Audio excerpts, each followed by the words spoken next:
Good evening, ladies and gentlemen. Welcome one and all for the 10th session of the Super 25 program, India's largest online stock traders conference. The topic of today's discussion is failed breakout strategies.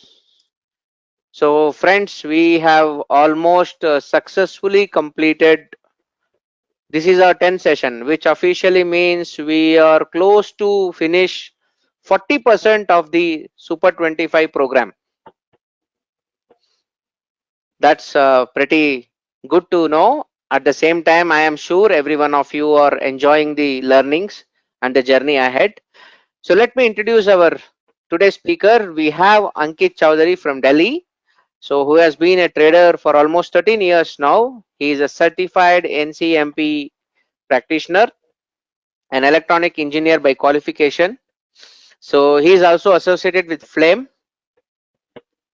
He primarily focused on technical analysis with derivative studies with a bit of technical tools that gives him a reasonable edge to make consistent returns in markets. With this introduction, I would hand over the stage to Ankit to drive the journey ahead. Ankit, the stage is yours. Good evening, everyone. Um Thank you for the introduction, Ashok sir, and for giving me this opportunity to present my strategies and studies with all the other traders here. So today I'll be speaking on failed breakout strategies.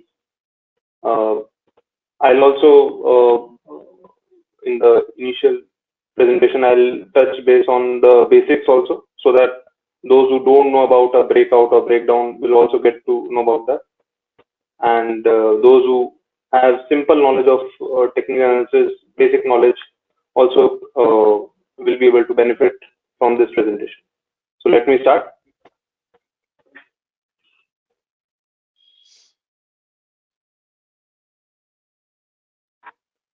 So these are the contents of this presentation. I'll be, like I said, I'll be discussing first the basics. What is a chart pattern?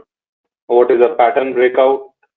Then we'll come to what is a failed breakout, and most importantly, how to avoid a failed breakout. Then uh, why breakouts fail, difference between a failed breakout and retest of breakout, and finally how to trade failed breakouts. So let's start with basics. Now, what is a chart pattern? Most of you would know what is a chart pattern, and there are many chart patterns in technical analysis. So basically, a chart pattern puts all buying and selling into perspective by consolidating the forces of supply and demand. So you must have seen all the chart patterns. There are some kind of consolidation patterns. Whether you take ascending triangle, descending triangle, falling wedge, rising wedge. So everything is every pattern is a consolidation pattern where forces of supply and demand uh, are coming together. So our chart pattern is the more complex version of trend line. Um, Next, a chart pattern provides a framework to analyze the battle raging between bulls and bears. Like I said, it's a, a consolidation. So in that consolidation, bulls and bears are fighting within a range to uh, come out as a winner and take in uh, his direction. So if bull wins, then the market, then the stock or index will go up, and if the bear wins, then the index or stock will go down. So it's like a battle. So one of the basic assumptions of technical analysis is history repeats itself. That whenever you are taught technical analysis, this is the basic assumption that you are taught. So as long there is greed and fear, supply and demand, these chart patterns will continue to repeat in future also. So same patterns will repeat, and you have to after analyzing everything, you have to take a call whether to go long or short. So a chart pattern can be of two types: continuation pattern or reversal pattern. So It can be a continuation pattern if the trend is up and then the bull wins and trend continues, or it can be reversal pattern if it happens near the top, then the stock or index can go down. So these are a basic the chart patterns: ascending triangle, uh, which is a continuation pattern, then triangle, channel down, descending triangle, rising wedge, head and shoulder reversal pattern, triple top reversal pattern, flag continuation pattern, double top reversal pattern, and so on. So these patterns you must have seen if you know basic technical analysis. Uh, so uh, pennant is also there. That is a continuation pattern. Double bottom reversal. So these are the basic patterns. So let's continue. Now, what is a failed breakout? Uh, you must have seen on TV or on you must have played also badminton. You must have heard about the word deception. So many badminton players use this technique to gain a point. So failed breakout is something like that only. It can be defined as deception by market, a test of level that results in break of that level, but the market then retracts and does not sustain itself above the level. So if there is a resistance coming at 100 rupees, the stock will go above 100 rupees till 101, 102, and then fall back again. So it's a deception that it's like traders are illusion that markets are going up, but suddenly it reverses. A failed breakout is like a contrarian move that sucks the overcommitted side of market. So it's like it is fast, it is contrarian. When everyone is expecting the stock will go up, it suddenly reverses. So that is a failed breakout. This is the worst case scenario for a breakout trader who enters in a trade as soon as the price breaks out from the pattern. Suppose you are waiting for a breakout, and the breakout eventually happens, and you commit a large sum of money in that breakout, and suddenly it reverses. So you have to go through a checklist, which we'll discuss in the later of presentation, so that you could avoid that failure of breakout. So failed breakouts undoubtedly are frustrating, costly, and can lead to ugly situations if not managed properly. A failed breakout may result in a major top or bottom in a stock. So, if that failed breakout happens after a significant rise in a stock, then it might result in a major top or bottom also. So, this is a basic representation of what is a failed breakout, what a failed breakout is. So, like this is a can everyone see my cursor?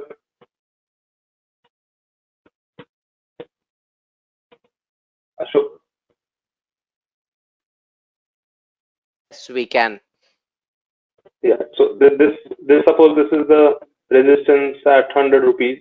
The stock goes up, then goes down, then again goes up, and ultimately it's a double top pattern where the stock or a flag you can consider.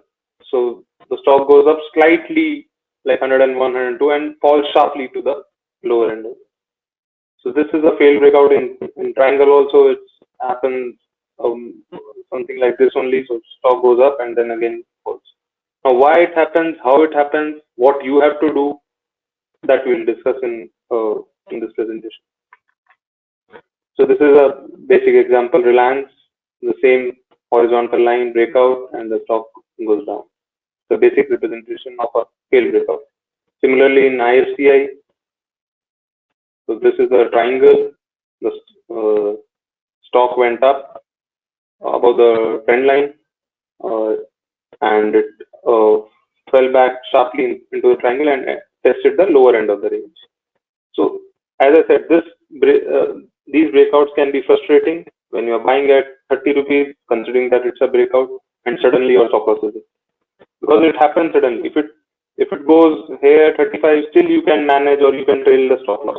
Suppose you buy at 30 rupees, okay, and anticipating a breakout, and it goes till 35 or 36, so you can book half or book 33%, trail your stop loss.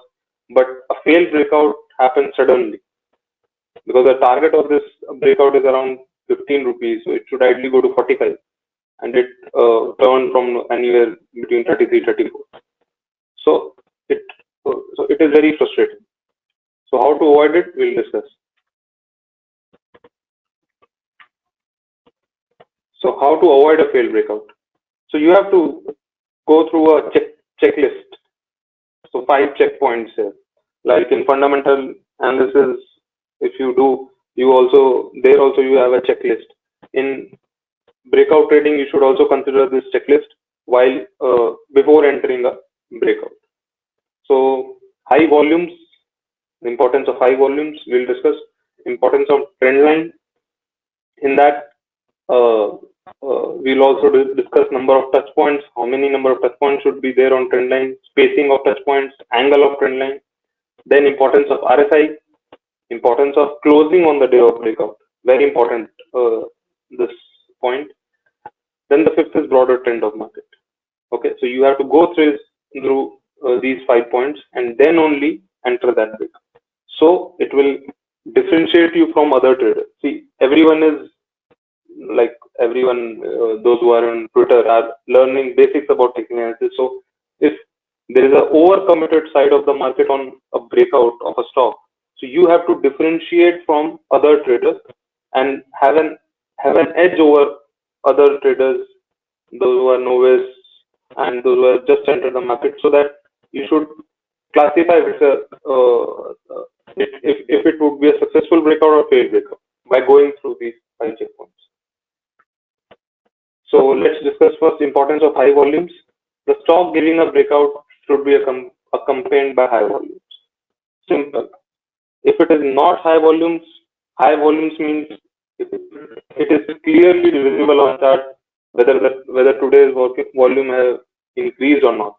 So if it is not accompanied by high volumes, simply avoid it. That means any small trader or a small group of traders are trying to break out that.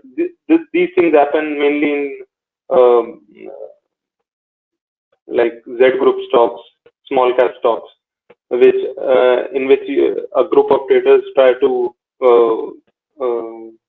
like give a breakout from a resistance zone. So if it is not accompanied by high volumes, don't go for that breakout. Volumes on the breakout day should be higher than 10-day average volumes, or at least higher than the preceding day volumes. So if it is not higher than preceding day volumes, then avoid that breakout. The time at which the breakout takes place in the day can help in calculating the estimated volume at the end of the day. So it is very simple. Like if the yesterday's volume is 1 lakh, let's suppose any XYZ stock, yesterday's volume is 1 lakh.